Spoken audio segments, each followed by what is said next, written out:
exhibición de Arco es una obra de David Ferrando Giraud, se llama Encounters with the Inorganic Two Golden Voices y es un homenaje a los cantantes icónicos del siglo XX. El interés de David Ferrando Giraud es fundamentalmente sobre la tecnología y también sobre tecnologías pasadas que ya quedaron obsoletas.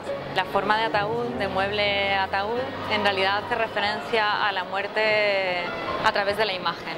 David estaba muy interesado en el proceso de la imagen, en cómo conocemos a través de la imagen. Entonces nuestro conocimiento en este caso de esos iconos sería a través de la imagen, lo cual significa que de alguna manera han pasado a mejor vida.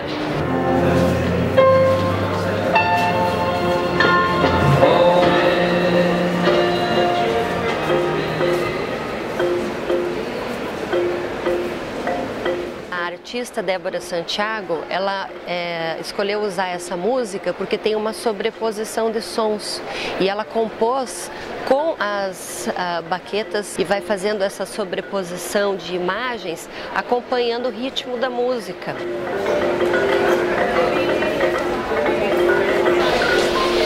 There's 17 in the whole series. Here we have 3. They're each based around different composers' works. You're allowed to touch and listen and hear the different channels, and it's his whole body of work, which is about 203 channels, and it's a 3D printing method. Fired but unexploded. It's about bombs. They meant to be exploded. They meant to be ruining people, buildings, but in fact they saved lives. So this is something that puts together technology and sensibility, humanity, somewhat that the artist always do in his works.